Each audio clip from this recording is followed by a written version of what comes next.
Hi பிரபு. Hi bro. ஒரு முக்கியமான match பத்தி பேச வந்திருக்கோம், சென்னை வர்சஸ் பெங்களூர். ஆனா இன்னைக்குன்னு பார்த்தா அன்பார்ச்சுனேட்டா ரேவண்ட்டும் இல்லை, இவரு விக்கியும் இல்லை, பிரசாந்தும் இல்லை, எல்லாம் ஒர்க்ல ஸ்டக் ஆயிட்டாங்க. அதனால நம்ம 2 பேரும் வந்திருக்கோம். சரி, ஓகே, மேட்ச் ஸ்ட்ரைட்டா போயிடலாம். இனிஷியல் ஸ்டார்ட் பண்ற நீங்களே பண்ணுங்க. அதான் ப்ரோ, லைக் வந்துட்டு நான் வந்துட்டு என்னை பொறுத்த வரைக்கும் இது வந்துட்டு இது வரைக்கும் பார்க்காத ஒரு ஸ்கிரிப்டா நாளைக்கு இருக்க போகுது அப்படிங்கிறது என்னோட தாட். ஒரு பக்கம் இருந்தாலும் பட் ஒன் சைடடா போயிருமோ அப்படிங்கிற ஒரு பயமும் இருக்கு. கண்டிப்பா என்னதான் இருந்தாலும் நாளைக்கு மழை பெய்யக்கூடாதுங்கிறதா ஒரு முக்கிய வேண்டுதலா இருக்கு. மழை பெஞ்சிருச்சுன்னா கண்டிப்பா பாவம், இவ்வளவு வருஷம் இவ்வளவு 5 மேட்ச் கஷ்டப்பட்டு ஆர்சிபி வந்ததுக்கு பலனே இல்லாம போயிடும். பட் என்னோட தாட் என்னன்னா, லைக் அந்த ஒரு வின்னிங் ஃபார்ம்ல வராங்க ஆர்சிபி. நம்ம பேசிட்டு இருந்தோம், எல்லாரும் சொல்லிட்டு இருந்தாங்க பவுலிங் ஒரு குறையா. ஸோ அந்த மாதிரி வந்துட்டு அந்த பவுலிங் குறையெல்லாம் தீர்த்து வந்துட்டு இருக்கிறனால எனக்கு என்னமோ சிஎஸ்கேவும் வந்துட்டு அந்த ஓப்பனிங் காம்பினேஷன்லாம் இன்னும் செட் ஆகலை. ஸோ அப்படி இருக்கும்போது ஆர்சிபியோட பவுலிங் லைனப் நேராக வந்து லைக் முடிச்சு விட்டுருவாங்க சிஎஸ்கேவை அப்படின்னு தான் எனக்கு தோணுது. லைக் சிஎஸ்கேட்ட பொறுத்த வரைக்கும் இன்னும் பேட்டிங் வந்துட்டு ஒரு நல்ல ஒரு இதில் இல்லை. ஸோ அப்படி இருக்கும்போது கண்டிப்பாக அந்த 5 மேட்ச் ஜெயிச்ச கான்ஃபிடன்ஸோட வராங்க. ப்ளஸ் இன்னொன்று என்னன்னா, அவங்க பேட்டிங்கும் கொஞ்சம் ஃபயர் அப் ஆகிட்டு இருக்கு. பேட்டிங்லேயும் ரஜத் பட்டிதார் வேற வந்துட்டு சூப்பராக ஆடிட்டு இருக்காரு. ஸோ ஸ்பின்னையும் நல்லா ஆடுறாரு, பேஸ் பவுலிங்கும் நல்லா ஆடுறாரு. ஸோ அப்படி இருக்கும்போது RCB will get a slight edge. இன்னும் அவங்களுக்கு ஒரு அட்வான்டேஜ் என்னன்னா, அடுத்த மேட்ச் ராஜஸ்தான் கேகேஆர்ல ராஜஸ்தான் தோத்து எஸ்ஆர்எஸ் ஜெயிச்சிட்டாங்கன்னா அவங்களுக்கு இன்னொரு அட்வான்டேஜ், அவங்க ராஜஸ்தான் ஆடலாம் அப்படின்னா கண்டிப்பா எலிமினேட்டரியும் வந்துட்டு ஜெயிச்சு குவாலிஃபயர் 2 வந்து சென்னையில் ஆடுறதுக்கான ஒரு வாய்ப்பு இருக்கு அப்படிங்கிறது என்னோட இனிஷியல் தாட். கரெக்ட். ஓகே, நான் இனிஷியல் தாட் சொல்றதுனா, நான் ஸ்டேட்மெண்ட் அதே ஒரு வீடியோல ஸ்டேட்மெண்ட் கொடுத்துட்டேன். மறுபடியும் அதே ஸ்டேட்மெண்ட் திருப்பி சொல்றேன். எப்போ ராயல் சேலஞ்சர்ஸ் பெங்களூர் ஃபைனலோ இல்ல எப்ப கப் அடிப்பாங்கன்னா, அதுக்கு முதல்ல பெங்களூர் ஆடுற மேட்ச்ல ஒரு ஸ்டாண்ட்ஸ் ஃபுல்லா எம்டியா இருக்கணும், ஆளுங்களே வரக்கூடாது. வராமண்டா மட்டும்தான் அவங்க கப் அடிப்பாங்க. இன்னமும் ஒரு ஃபேன்ஸ் இருக்காடா நீங்க ஒருத்தன் பிடிக்காதுன்றப்பதான் அவன் ஐயோ நம்மள பிடிக்கலையே அப்ப நம்ம ஏதாச்சும் பண்ணணும் நினைக்காது. எனக்கு பிடிக்கிறவங்க நிறைய பேர் இருக்காங்கன்னா அவ்வளவா எஃபர்ட் போட மாட்டான், அவன் ஃபுல் எஃபர்ட் போட மாட்டான், அவன் கான்சன்ட்ரேஷன் கம்மியா இருக்கும், என்னோட தாட். அதனால நான் இது திருப்பி ரெஜிஸ்டர் பண்றேன். அதுக்கப்புறம் இப்பயும் மழை பெய்யல, பெங்களூர்ல தான் இருக்கேன். ஆனா நாளைக்கு 90% மழை இருக்குன்னு சொல்லியிருக்காங்க. ஸோ அதனால நம்மளுக்கு மழை வந்ததுன்னா கண்டிப்பா மேட்ச் காலி. அதுக்கப்புறம் நான் பாயிண்ட் சொல்லணும்னா, பெங்களூர் ஜெயிப்பாங்க, அது நான் இல்லைன்னே சொல்ல மாட்டேன். ஆனா நெட் ரன் ரேட்ல ஜெயிக்க மாட்டாங்க, மறுபடியும் சென்னை சூப்பர் கிங்ஸ் குவாலிஃபை ஆயிடும், அப்படிதான் நடக்கும். அதுக்கப்புறம் நீங்க ஒரு நல்ல வேலிட் பாயிண்ட் சொன்னீங்க, இந்த மாதிரி இவங்க ராஜஸ்தான் ஜெயிச்சிருந்தோம் ஹைதராபாத் தோத்தணும்னு. சப்போஸ் அப்படி நல்லா தப்பிச்சிட்டாங்க, இல்ல திடீர்னு நாளைக்கு சென்னை வந்து குவாலிஃபை வின் பண்ணிடுறாங்க, ஐ மீன் நெட் ரன் ரேட்ல வின் பண்ணிடுறாங்கன்னே வச்சுக்கலாம். அப்புறம் சப்போஸ் ராஜஸ்தான் தோத்து ஹைதராபாத் வின் பண்ணிட்டாங்கன்னா எலிமினேட்டர் யாருக்கு ஆடணும்னா ஹைதராபாத் ஆடணும். ஐ மீன் ராஜஸ்தான் வின் பண்ணிட்டாங்கன்னா அப்ப ஹைதராபாத் கிட்ட வேணா இவங்க கிட்ட இருக்க 6 overs யார் போடுவான் பவர் பிளேல? நீங்க சொல்லிக்கலாம், இல்லங்க எஸ்ஆர் போடுவாரு, சிராஜ் போடுவாரு, சொப்னில் போடுவாரு. சொப்னில் போட லெப்ட் ஆம் ஞாபகம் வச்சுக்கணும், அவங்க இருக்குது யாருக்கு தெரியுங்கல்ல. அபிஷேக் சர்மா, டிராவிஸ் ஹெட், அவங்க நல்லா டேக் ஆன் பண்றாங்க எல்லாருமே. ஸோ அது ஒரு ரொம்ப டிராபேக்கா இருக்கு. அதோட வேற சென்னை பாயிண்ட் ஆஃப் வியூல விக்கி சொல்லிட்டே இருக்கா போல, இவரு பிரபு ஆல்ரெடி பிரசாத் ஆல்ரெடி சொல்லினே இருக்காரு சென்னை நல்லா பெர்ஃபார்ம் பண்ணுவாங்கன்னு.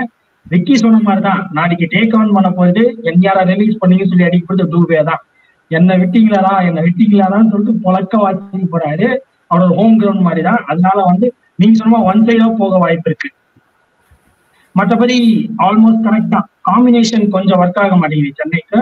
அந்த காம்பினேஷனுக்கு மட்டும் சம்திங் ஒர்க் பண்ணாங்கன்னா நல்ல டீம் தான். பிளஸ் அதோட விட இவங்க எல்லாம் கிளம்பிட்டாங்க கரெக்டா, கிளம்பிட்டாங்க, சென்னையிலும் கிளம்பிட்டாங்க கரெக்டுங்களா? மொயின் அலி எல்லாம் கிளம்பிட்டாரு, மொயின் அலியும் போயிட்டாரு, ஜாக்ஸும் போயிட்டாரு. இப்போ அவங்க கிட்ட இருக்க ஒரு பயமா வீக்னஸ் இருக்கு. எல்லா மேட்ச் எடுத்து பாத்தீங்கன்னா பட்டிதார வண்டவன் அமிச்சாங்க, ஆள்ல அதுக்கு அந்த கேமரா கிரீனை இறக்கி வச்சு படிதார பின்னாடி அமிச்சாங்க, ஆள்ல. எப்போ வில் ஜாக்சன் ஒருத்தர் வந்து ஒண்டவன் ஆட ஆரம்பிச்சாரோ டீம் அப்பதான் செட் ஆச்சு. கூட ஃபர்குசன் ஒருத்தர் வந்ததான் டீம் செட் ஆச்சு. இப்ப அந்த காம்பினேஷனே உடைய போகுது. அந்த வில் ஜாக்சன் இல்ல, அந்த வில் ஜாக்சன் அந்த ஒண்டவனே காலி தான். அந்த இடத்துல படிதார் வந்தாலும் பண்ணுவாரா தெரியல. படிதார் செம்ம ஃபார்ம்ல இருக்காரு, யாருன்னா வந்து போடுங்க, அந்த பக்கம் 2 மாதிரி இந்த பக்கம் அவர் இருக்காரு. இருந்தாலும் அந்த காம்பினேஷன் திடீர்னு பிரேக் ஆகுறப்போ அதை அப்படியே புடிச்சிருப்பாங்களா, அது ஒண்ணு இருக்கு. அதோட சின்ன கிரவுண்ட் பொட்டி, நீங்க சொல்ற மாதிரிதான் பொட்டி கிரவுண்டு, எவ்வளவு அடிச்சாலும் திருப்பி அடிக்க முடியும். அதையும் ஒரு வாட்டி பெரிய சேஸ்லாம் பண்ணியிருக்காங்க. அதனால மேட்ச் பயங்கரமா போகும். அதோட வேற இன்னும் அவங்க ஃபேன்ஸ் போடுறதுதான் May 18 கோலி 2 செஞ்சுரி வச்சிருக்காரு, 2 70 வச்சிருக்காரு, அது அவர் அடிச்சு காட்டுவாரு அப்படிலாம் சொல்லி போட்டு இருக்காங்க. எப்படி ஒர்க் ஆகுதுன்றது வெயிட் பண்ணி பார்க்கணும். நீங்க எப்படி மேட்ச் எப்படி போகணும்னு நினைக்கிறீங்க? ஆர்சிபி என்னென்ன புல் பண்ணுவாங்க? ஆர்சிபிக்கு ஸ்ட்ரைட்டாவே ப்ரெஷர் பண்ணும். டாஸ்ல இருந்தே அவங்களுக்கு ப்ரெஷர் தான். அவங்க வந்துட்டு கண்டிப்பா டாஸ் ஜெயிச்சு பவுலிங் எடுக்கணும் அப்படின்னு தான் நினைப்பாங்க. பட் இன்னொரு ஆஸ்பெக்ட், இப்ப மழை பெஞ்சு வந்துட்டு உங்களுக்கு 6 over match, 8 over match, 10 over match வந்துச்சுன்னா இன்னும் கஷ்டம். இப்ப எனக்கு தெரியல ஆக்சுவலி, லைக் நான் எங்கேயோ பார்த்தேன், இப்போ வந்துட்டு சிஎஸ்கே வந்துட்டு 80 ரன் அடிச்சிருந்தாங்கன்னா அந்த 3.1 ஓவர்ஸ்ல அடிக்கணும் அப்படிங்கிற மாதிரி ஒரு கால்குலேஷன். ஸோ அப்படி இருக்கும்போது 6 ஓவர் 8 ஓவர் 10 ஓவர்லாம் வந்துருச்சு, அந்த மாதிரி ஷார்ட் அண்ட் கேம் ஆயிடுச்சுன்னா ஆப்வியஸா அது டாஸ்ல ஜெயிச்சு யூஸ் இல்லை அப்படிங்கிற மாதிரி தான். ஸ்ட்ரெயிட்டாவே ப்ரோ, லைக் இந்த 5 மேட்ச் எப்படி ஆடினாங்களோ அந்த ஃபார்ம் அப்படியே கொண்டு வரணும். ஆனா அந்த 5 மேட்ச்லயும் ஒரு சில டிராபேக்லாம் இருக்கு. ஒரு மேட்ச் வந்துட்டு பாத்தீங்கன்னா 92க்கு 1 இருந்தாங்க, அந்த பக்கம் போயிட்டு வரதுக்குள்ள 114க்கு 6 அப்படின்னு கொலாப்ஸ் ஆயிட்டாங்க. அன்னைக்கு டிகேவும் ஸ்வப்னிலும் இல்லைன்னா கூட அன்னைக்கே மேட்ச் கூட முடிஞ்சிருக்கும். இந்த மேட்சுக்கு வந்துட்டு ஒரு உயிரே இல்லாத மேட்ச் அது இருந்திருக்கும். ஸோ அப்படி இருக்கும்போது லைக் பெங்களூருக்கும் நமக்கு வந்துட்டு என்ன சொல்றது, ஒரு ஈக்குவல் இது கொடுக்க முடியாது. ஏன்னா சென்னை வந்துட்டு சின்னசாமி ஸ்டேடியத்துல நல்ல ரெக்கார்டு வச்சிருக்காங்க. லைக் 8-8 இருக்கட்டும், இல்ல சிவம் துபே லாஸ்ட் இயர் பொழந்தாரு. ஸோ அப்படி இருக்கும்போது ஈவன் தோனி கூட நல்ல ஸ்டார்ட் வச்சிருக்காருன்னு நினைக்கிறேன். ஆக்சுவலி சின்னசாமி ஸ்டேடியத்துல ஒரு 400 ரன்ஸ் நல்ல ஸ்ட்ரைக் ரேட் வச்சிருக்காரு. ஸோ அப்படி ஈவன்லி பாய்ஸ்டு கேமா தான் இருக்கும் கண்டிப்பா. லைக் ஒன் சைடு மேட்ச் ஏன் சொல்றேன் அப்படின்னா, லைக் இந்த மாதிரி ஒரு சில மேட்ச் நம்ம 2023 வேர்ல்டு கப் ஃபைனல்ஸே எடுத்துக்கோங்க, ஒன் சைடா போச்சு. ஸோ அந்த மாதிரி ஒரு பிக் கேம் ஒன் சைடா போகும் அப்படிங்கிற ஒரு இதுல சொல்றேன் தவிர்த்து ஈவன்லி பாய்ஸ்டா தான் இருக்கும். அண்ட் நான் ஏன் அந்த ஸ்லைட் எட்ஜ் ஆர்சிபி கொடுக்குறேன்னா, லைக் அவங்க அந்த கரெக்டா அந்த ரைட் டைம்ல பீக் வராங்க. 2010ல சிஎஸ்கே வந்துட்டு இல்ல இந்த டீம் முடிஞ்சுன்னப்ப எப்படி கரெக்டா அந்த கிராஃப் மேல போய் பஞ்சாப் தரம்சாலால அடிச்சாங்களோ அந்த மாதிரி ஆர்சிபி கரெக்டா இதுல பீக் வந்துட்டு இருக்காங்க. ஜெயிச்சாங்கன்னா நல்லது. அண்ட் அதே தான் ப்ரோ, நீங்க சொல்றதுதான் ப்ரோ. ஜெயிச்சாலும் இது வந்துட்டு ஃபைனல்ஸ்ல போய் கப்படிக்கிற டீமான்னு கேட்டா கண்டிப்பா கொஸ்டின் மார்க் தான். ஏன்னா கேகேஆரும் எஸ்ஆர்ஹெச்சும் இருக்கிற டீம். ஆர்ஆர் வந்துட்டு நான் எதுவும் சொல்ல விரும்பல, நம்ம 2 பேரும் பல வாட்டி பேசிட்டோம். அவங்களுக்கு வந்துட்டு நம்ம வீடியோவை டிரான்ஸ்லேட் பண்ணி போட்டு அவங்களுக்கு இது பண்ணியிருந்தாதான் புரிஞ்சிருக்கும் போல. அந்த அளவுக்கு நம்ம ஆர்ஆருக்கு வந்துட்டு என்ன தப்பு அப்படிங்கறத சொல்லிட்டோம். இப்ப பட்லர் வேற போயிட்டாரு, டாம் காலர் கேடல் மோர் ஆட மாட்டேங்கிறாரு. நீங்க ஃபர்ஸ்ட் எடுத்த உடனே வந்துட்டு பிளே ஆஃப் மேட்ச்ல கொடுத்தீங்கன்னா பாவம் அவருக்கு இருக்கிற ப்ரெஷருக்கு என்ன பண்ணுவாருன்னு தெரியல. அப்படி இருக்கும்போது RR out of equation. KKR and SRH கிட்ட போயிட்டு இந்த டீம் என்ன பண்ணும்? நான் சிஎஸ்கேக்கும் அதே தான் சொல்லுவேன். சிஎஸ்கேவும் வந்துட்டு ஒன்னும் அப்படியே கப்பு ஜெயிக்கிற டீமான்னு கேட்டீங்கன்னா சத்தியமா கிடையாது. குவாலிஃபயர் 2 அவங்க எனக்கு தெரிஞ்சு சிஎஸ்கே இந்த வாட்டி பண்ண போற அசைன்மெண்ட் என்னன்னா, தோனியை கொண்டு போய் குவாலிஃபயர் 2 சேப்பாக்ல ஆட விட்டுட்டு அங்க தோத்து போயிடணும். அவருக்கு அங்க ஃபேர்வெல் மாதிரி வச்சுக்கணும். இல்ல ஃபைனல்ஸ்ல போயிட்டு ஃபைனல்ஸ்ல தோத்து போயிடணும்னு ஆட மாட்டாங்க. பட் ஸ்டில் லைக் அவங்க வின்னிங் டீமா அப்படின்னு கேட்டா கண்டிப்பா இல்ல. ஏன்னா அந்த காம்பினேஷன் அவங்களுக்கு ஃபர்ஸ்ட் மேட்ச்ல இருந்து அந்த ஓப்பனிங் காம்பினேஷன் செட்டே ஆகல. ஸோ அப்படி இருக்கும்போது லைக் அவங்க கப்புக்கு டிசர்வ் இல்லை. CSK is not deserve to win this IPL. Either KKR இல்லைன்னா எஸ்ஆர்ஹெச் தான். ஆர்ஆர் வந்துட்டு நல்ல ஃபார்ம்ல வந்துட்டு இருந்தாங்க. ஆனா நம்ம ஸ்டார்டிங்லேயே பேசணும், கண்டிப்பா ஃபர்ஸ்ட் ஹாஃப்ல சூப்பரா போயிட்டு செகண்ட் ஹாஃப்ல இறங்குற டீம்னு பேசணும். அதே மாதிரிதான் நடந்துட்டு இருக்கு. அவங்க வந்துட்டு ஆர்சிபியோட ரிவர்ஸா இருக்காங்க. ஆர்சிபி ஃபர்ஸ்ட் எல்லாம் தோத்துட்டு கடைசியில இப்ப ஜெயிக்கிறாங்க. இவங்க ஃபர்ஸ்ட் எல்லாம் ஜெயிச்சுட்டு இப்ப தோத்துட்டே வராங்க. நல்ல வேலை குவாலிஃபை ஆயிட்டாங்க. போன வாட்டி இதே தப்பு தான் பண்ணாங்க, குவாலிஃபை ஆகாம போயிடுச்சு கடைசியில வந்துட்டு. ஸோ அப்படி இருக்கும்போது லைக் என்னை பொறுத்த வரைக்கும் ஆர்சிபி உள்ள போறதுக்கு டிசர்வு.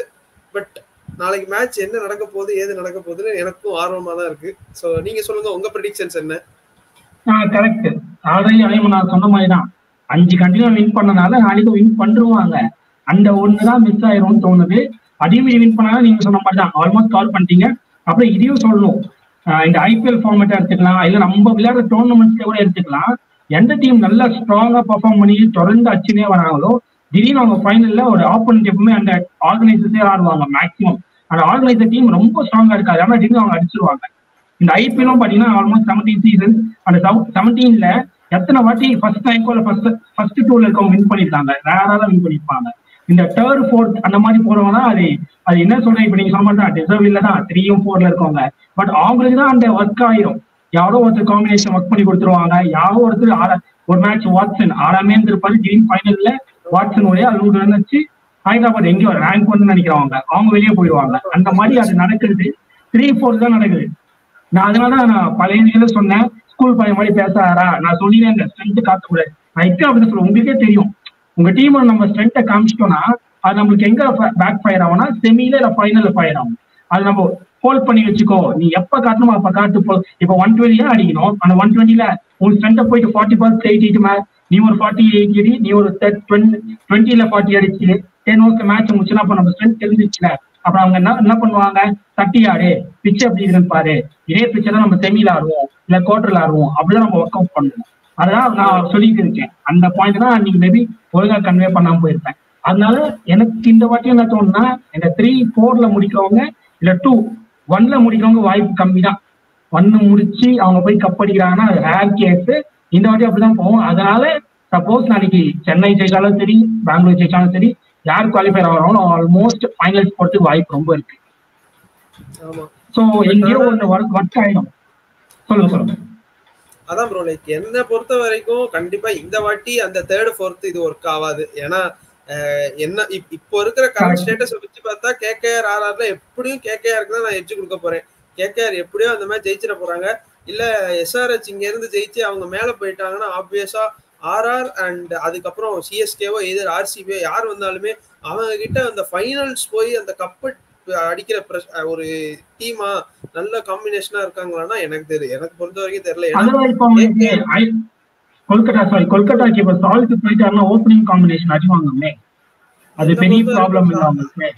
அதான் லைக் வந்துட்டு இப்ப ராஜஸ்தான் தான் வந்துட்டு பட்லரை நம்பி இருக்காங்க, பட் கொல்கத்தா வந்துட்டு சால்ட்டை நம்பி இல்ல. இப்ப கொல்கத்தா காம்பினேஷன் பிரேக் ஆயிடும்ல. இப்போ நிதிஷ் மிடில் வந்துட்டு நின்ட்டாரு, பட் அந்த ஓப்பனிங்க்கு சப்போஸ் ரகுவன்ஷி அமிச்சாங்கன்னா வெங்கடேஷ் டிராப் பண்ற மாதிரி இருக்கும், வெங்கடேஷ் போனா ரகுவன்ஷி உட்கார்ற மாதிரி இருக்கும். அந்த கொஞ்சம் இருக்குது. இப்போதைக்கு அவங்களை காப்பாற்றி வைக்கிறது அவங்கள வந்து நரேன் காப்பாற்றுறோ இல்லையோ சக்கரவர்த்தி தான் லாஸ்ட் ஒரு 3-4 மேட்ச் போட்டு வச்சிருக்காரு. ஆமா, எனக்கு தெரிஞ்சு அவங்க பேஸ் போனஸ் கூட அவ்வளவு காப்பாத்தல, என்ன பண்ணி சக்கரவர்த்தி தான் காப்பாற்றிருக்காங்க லாஸ்ட் 3-4 மேட்சா. அந்த பையனும் அடிவாங்கிட்டானா மேட்ச் ரொம்ப சொதப்பிடும். அந்த ஒரு இதுல கால்குலேஷனா நான் வந்து கொல்கத்தா பண்ணுவாங்களா. ஆனா கொல்கத்தா எப்பவுமே அந்த இந்த மாதிரி டைம்ல தான் அவங்க செகண்ட் முடிச்சாலும் சரி, அவங்க எப்பெல்லாம் ஃபர்ஸ்ட் வந்திருக்காங்களோ 2 வாட்டி வந்திருக்காங்க, 2 வாட்டி கப் அடிச்சிருக்காங்க. அந்த ரெக்கார்ட் அவங்க பண்ணி வச்சிருக்காங்க. இந்த வாட்டி அவங்க பண்ணுவாங்க. எனக்கு தெரிஞ்சு ரகுவன்ஷி ஓப்பனிங்கிறது எனக்கு தெரியல, மேபி வெங்கடேஷ் ஐயரை தான் திரும்ப ஓப்பனிங் போடுவாங்க. வெங்கடேஷ் அண்ட் சுனில் நரேன் அதுவே நல்ல பேரா இருக்கும். மேபி ஒரு ஃபாரினருக்கு வேற வெளில இருந்து ஒரு நல்ல ஃபாரினரா எடுத்து போட்டுப்பாங்க. இல்ல நம்ம அவங்க மேட்ச்ல பேசிக்கலாம், பிரச்சனை இல்ல. ஃபைனல் தாட் சொல்லுங்க, முடிச்சுக்கலாம். அதான் ப்ரோ, லைக் நாளைக்கு வந்துட்டு கண்டிப்பா ஸ்ட்ரைட்டாவே வந்துட்டு ஆர்சிபி பேட்டிங்கா இருந்தாலும் சரி பவுலிங்கா இருந்தாலும் சரி, பேட்டிங்னா பவர் பிளேல வந்துட்டு எவ்வளவு மேக்ஸிமைஸ் பண்ண முடியுமோ பண்ணிக்கிட்டு ஒரு நல்ல ஒரு 260 ஒரு 250 கண்டிப்பா எய்ம் பண்ணுவாங்க. ஏன்னா அவங்க வந்துட்டு 18 ரன்ஸ்ல ஜெயிக்கணும் அப்படிங்கிறப்போ கண்டிப்பா ஒரு பார் ஸ்கோரோட ஒரு 20 ரன்ஸ் ஒரு 30 ரன்ஸ் எக்ஸ்ட்ராவா அடிக்கணும் தான் பார்ப்பாங்க. அதுவும் ஒரு ப்ரெஷர் தான், பட் ஸ்டில் லைக் அவங்க மேனேஜ் பண்ணுவாங்க அப்படிங்கிறது என்னோட தாட். அதே மாதிரி like second batting like chase பண்றாங்க அப்படின்னாலும் அவங்கள்ட்ட கண்டிப்பா அந்த ஒரு இன்டென்ட் இருக்கும் அப்படிங்கிறதுதான் இது. இவ்வளவு நாளா டூப்ளசிஸ் வந்துட்டு கொஞ்சம் ஒரு டிப்பிங்ல இருக்காரு ஃபார்ம். ஸோ கண்டிப்பா இது வந்துட்டு லைக் கண்டிப்பா அவர் சம்திங் டு ப்ரூவ் அப்படிங்கிற மாதிரி இருக்கும். ஏன்னா இப்படிதான் ஜேஎஸ்கேக்கு அவர் ஆடிட்டு இருக்கும்போது ஒரு மாதிரி ஃபார்ம்லேயே இல்லாம இருந்துட்டு ஒரு முக்கியமான மேட்ச்ல ஒரு எம்ஐ மேட்ச்ல வந்துட்டு அவர் வந்துட்டு டக்குன்னு ஒரு 8 ஓவர்ல சம்திங் கம்மியா சேஸ் பண்ணும். 10 ஓவர் மேட்ச் ரெடியூஸ் ஆயிருக்கும், 8 ஓவர்ல கம்மியா சேஸ் பண்ணுங்கிறப்ப அவர் தான் அடிச்சு அந்த ஒரு கிளச் நாக் ஆடி கொடுப்பாரு. ஸோ மேபி நாளைக்கு அவரோட டேவா இருக்கலாம். பட் அதுக்காக நான் கேப்டன்சி பிக்ல அவர் எடுக்கல. ஸோ நாளைக்கு வந்துட்டு கண்டிப்பா எனிடே லைக் சிவம் துபே தான். ஏன்னா நீங்க சொல்ற மாதிரி இது அவருக்கு ஹோம் கிரவுண்ட், அவர் கர்நாடகாக்காரரு, பெங்களூருக்காரர் தான், பெங்களூர் கண்டிப்பா ஆடி இருப்பாரு.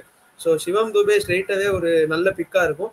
அண்ட் கண்டிப்பா நம்மளோட ஓப்பனிங் பேர் சரியில்லை, ஓப்பனிங் பேர் ரொம்ப இதுவா இருக்குங்கிறப்போ நாளைக்கு வந்துட்டு ஸ்வப்னில் சிங் வந்துட்டு கொஞ்சம் த்ரெட்டா இருப்பாரு அப்படிங்கிறது தோணுது. ஸ்வப்னில் சிங்கும் நான் எடுப்பேன். அதே சமயம் சிஎஸ்கே பவுலிங் அட்டாக்ல வந்துட்டு சிமர்ஜித்தையும் எடுப்பேன். சிமர்ஜித்தும் கொஞ்சம் நல்லா போட்டுட்டு இருக்காரு, நல்லா அந்த ஒரு ஃபார்ம் கண்டினியூ பண்ணாருன்னா சிஎஸ்கேக்கு பிளே ஆஃப்ஸ்ல நல்லா இருக்கும். ஸோ சிவம் துபே, எய்தர் ஸ்வப்னில் சிங் ஆர் சிமர்ஜித் என்னோட பிக் ப்ரோ கேப்டன்சிக்கு. உங்களோட சொல்லுங்க. ஓகே, பெங்களூர்ல வில் ஜாக்ஸோட ஆப்சன்ஸ், சென்னையில பத்திரான ஆப்சன்ஸ், இந்த 2 ஆப்சன்ஸை எந்த டீம் கரெக்டா கவர் பண்றாங்களோ அவங்க வின் பண்ணுவாங்க. அவ்வளவுதான். ஏன்னா போன வாட்டி மேட்ச் சொன்னாங்க, லாஸ்ட் டைம் நடக்கப்ப சேப்பாக்ல 23 சேஸ் பண்ணவும் நல்லா ஆடி வந்துட்டாங்க, கன்ஃபார்ம் பெங்களூர் தான் வின் பண்ற மாதிரி. திடீர்னு பத்திரானா 13 ஓவர்ல இருந்து வந்து போட்டு மேட்ச் நிறுத்திட்டாருன்னு சொன்னாங்க. அப்படிதான் மேட்சே மாறுச்சு அப்படின்னாங்க. அந்த மாதிரி ஒண்ணு நடக்கணும்னா அவருக்கு பேக்கப் பண்ற ஒரு நல்ல போல. இந்த பக்கம் பார்த்தா வில் ஜாக்ஸ் பிளேஸ்ல ஆடுற 1 டவுன் பிளேயர் இதுல யார் நல்லா பண்றாங்களோ அவங்க வின் பண்ணுவாங்க. இதுக்கு யார் நல்லா பண்ணுவாங்கன்னா மறுபடியும் அவரே தான் ஒரு ஆரஞ்சு கேப் விட மாட்டாரு. நான் நின்று ஆடுறேன்டா அந்த இப்போ ஏதோ ஸ்ட்ரைக் ரேட் எல்லாம் ஏற்றிட்டாங்கன்றீங்க. என்ன ஸ்ட்ரைக் ரேட் ஏற்றிட்டாங்க? 2 கேட்ச் விட்டாங்க. கேட்ச் விட்டு போய் எவனா ஸ்ட்ரைக் ரேட் ஏத்தாம ஆடுவான். அதான் நான் அதை ஒத்துக்க மாட்டேன். இருந்தாலும் நான் கோலிக்கு தான் போவேன். இந்த பக்கம் அவரு கொஞ்சம் என்னதான் அவருக்கு நான் ஆல்ரெடி சொல்லினே இருந்திருக்கேன், அவர் ஓவர் கொடுக்க மாட்டாரு, அவர் ஃபீல்ட் செட் பண்ண மாட்டாரு, கோச்சோட வேலை தான். ஆனா பேட்டிங்ல அவர் பயங்கர ரெஸ்பான்சிபிலிட்டி எடுத்துக்கிறாரு ருத்ராஜ். நான் நிக்கிறேன், நான் ஃபுல்லா ஆடுறேன், என்னால முடிஞ்சது நான் கான்ட்ரிபியூட் பண்றேன்றாங்க. ஸோ இந்த பக்கம் கோலி, இந்த பக்கம் இவர் ருத்ராஜ். பவுலிங்ல பார்த்தா பிராங்கா சொன்னா அந்த பிச்சுக்கு உண்மையே நான் எதிர்பார்க்கல. 140 போடுறாரு, முதல்ல ஒழுங்கா போட மாட்டாரு யோசிச்சப்போ.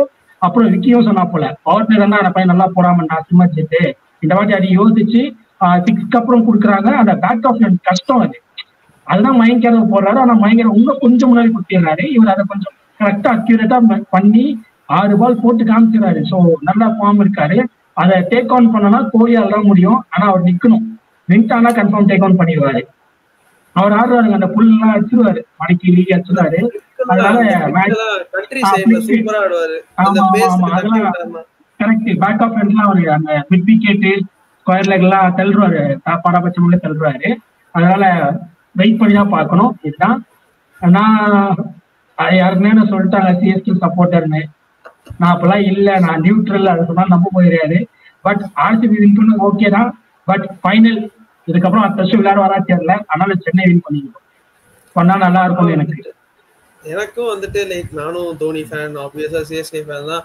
பட் லைக் என்ன சொல்றதுன்னா எனக்கும் என்ன பண்றதுன்னு தெரியல. எனக்கு நாளைக்கு 2 டீமும் குவாலிஃபை ஆகி உள்ள போகணும் அப்படிங்கறதுதான் என்னோட ஆசையும். பட் அதுக்கான மழை வரணும்னா நம்ம நடக்க வாய்ப்பு இருக்கும். நீங்க எதிர்பார்க்க நடக்கலாம். லைக் என்ன சொல்றது, லைக் ஒரு பக்கம் விராட் கோலிக்கு பாவம் அந்த மனுஷனுக்கு ஒண்ணுமே கிடைக்கல, கப்பே கிடைக்கல, அதுக்கு தானே இவ்வளவு பேசுறீங்க. அந்த மனுஷன் அதுவும் அவங்க டிசர்விங்கா தான் வந்திருக்காங்க. நம்ம ஒண்ணும் சும்மா மத்த சீசன் மாதிரி சரி பாவம் அப்படின்னு விடுறதுக்கு இல்ல, அவங்களும் ஃபைட் பண்ணி வந்திருக்காங்க. இந்த பக்கம் ஆப்வியஸா இந்த பக்கம் சிஎஸ்கேக்கு கப்படிக்கணும்னு கூட இல்ல, தலைவரை கொஞ்சம் சேப்பாக்கத்துல ஆட விட்டு அமுச்சு விட்டுறணும் அப்படிங்கறதான் அவங்களோட தாட் ப்ராசஸா இருக்கு. பாப்போம். லைக் ரொம்ப ஒரு நாளைக்கு ஃபுல்லாவே கேம் ஃபுல்லா எமோஷனலா இருக்கும். அந்த சிஎஸ்கே ஆர்ஆர் மேட்சுக்கே ஆக்சுவலா விக்கி ப்ரோவும் பிரசாத் ப்ரோவும் பேசின வீடியோவை பார்த்து எனக்கே ஒரு மாதிரி என்னடா அது, நம்ம ஈஸியா ஜெயிச்சு குவாலிஃபை ஆகும் நினைச்சிட்டு இருக்கோம், இவங்க இப்படிலாம் பேசுறாங்க, தோனி டாஸுக்கு வருவார்லாம் பேசுறாங்க, எனக்கே ஒரு மாதிரி கஷ்டமா போயிடுச்சு. ஸோ அப்படி இருக்கும்போது கண்டிப்பா ஆனா நாளைக்கு ப்ரெடிக்ஷன் இல்ல, பட் டிசர்விங் டு வின் கண்டிப்பா ஆர்சிபி தான். நீங்க சொன்னீங்க ருத்ராஜ் அண்ட் கோலி சொன்னீங்க. ஸோ அப்படி இருக்கும்போது அவங்க 2 பேரும் பிக் பண்ணவே கூடாது ப்ரோ. அவங்க கண்டிப்பா எல்லா மேட்சும் பெர்ஃபார்ம் பண்றவங்க. ஸோ அப்படி இருக்கும்போது லைக் அவங்க என்னைக்குமே டெலிவர் பண்ணிடுவாங்க. விராட் கோலியா இருக்கட்டும், ருத்ராஜ் கைக்வாடா இருக்கட்டும். ருத்ராஜ் இப்ப ரொம்ப சூப்பர் மெச்சூர்டா ஆடுறாரு. ஸோ அப்படி இருக்கும்போது நீங்க சிஎஸ்கேக்கு போறீங்க, நான் ஆர்சிபிக்கு போறேன். பார்ப்போம் நாளைக்கு. ஓகே, பார்க்கலாம். பாய். நாளைக்கு மேட்ச் முடிஞ்சனே வீடியோ வரும். பாய். கண்டிப்பா பாய்.